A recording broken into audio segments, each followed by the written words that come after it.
அனைவருக்கும் நமஸ்காரங்கள். குரு பெயர்ச்சி இந்த வருடம் என்றைய தினம் நிகழ்கிறது? பரிகாரம் செய்ய வேண்டிய ராசிக்காரர்கள் யார்? நற்பலன்களை பெறும் ராசிக்காரர்கள் யார்?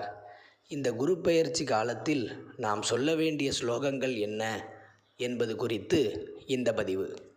இந்த வருடம் மே மாதம் 1ஆம் தேதி சித்திரை மாதம் 18ஆம் தேதி புதன்கிழமை அன்று மாலை 5:19க்கு கிருத்திகை நட்சத்திரம் முதல் பாதம் மேசராசியில் இருந்து கிருத்திகை நட்சத்திரம் 2ஆம் பாதம் ரிஷப ராசிக்கு பிரவேசிக்கிறார் குரு பகவான்.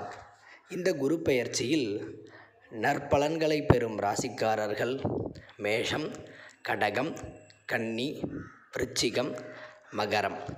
பரிகாரம் செய்து கொள்ள வேண்டிய ராசிக்காரர்கள் ரிஷபம், மிதுனம், சிம்மம், துலாம், தனுசு, கும்பம், மீனம். இந்த காலத்தில் நாம் சொல்ல வேண்டிய குரு பகவானின் தியான ஸ்லோகங்கள் 3 ஸ்லோகங்கள். இதை முடிந்தவரை இந்த காலத்தில் கூறி வந்தால் நமக்கு நன்மைகள் ஏற்படும்.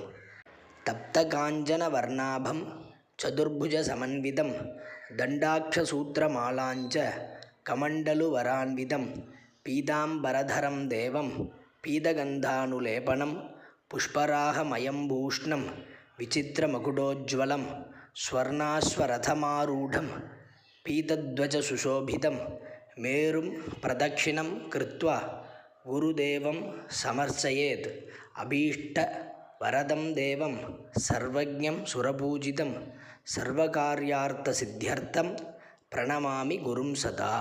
நமஸ்காரம்.